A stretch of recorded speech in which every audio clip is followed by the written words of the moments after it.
Hey everyone, a few months ago I posted on my blog how to create a reflection using Photoshop. Well, today I'm just going to make it easier for you and just post a video on how to do it. And let's get started.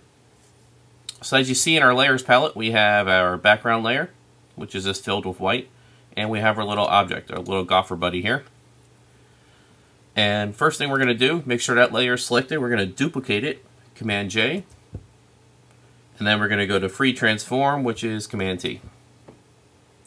And what we need to do is flip this guy around. We're going to rotate him 180, but we can't move him down yet because as you see, he's facing the wrong way.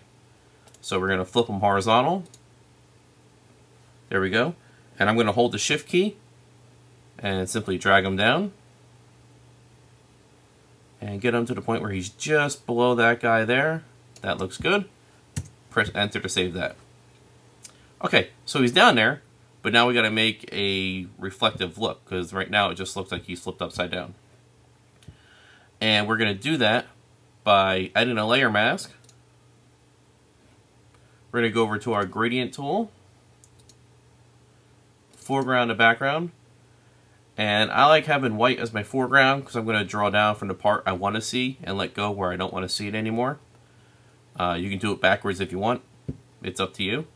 So again, I'm going to hold down my Shift key right about here at the top, drag it down, and that should be good right about there.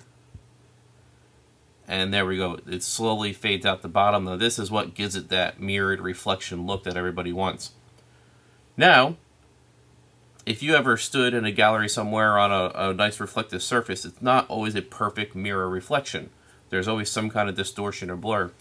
So we're going to add a little blur to this layer by going up to Filter, Blur, Gaussian Blur, and we're not going to add too much. You know, we're not going to throw it up to 8 or 80 or whatever, but just enough to make it a little bit off so you know it's definitely on a surface or looks a little bit different. And that looks good there. And that's it. A quick, easy way to add a reflection to an object using Photoshop.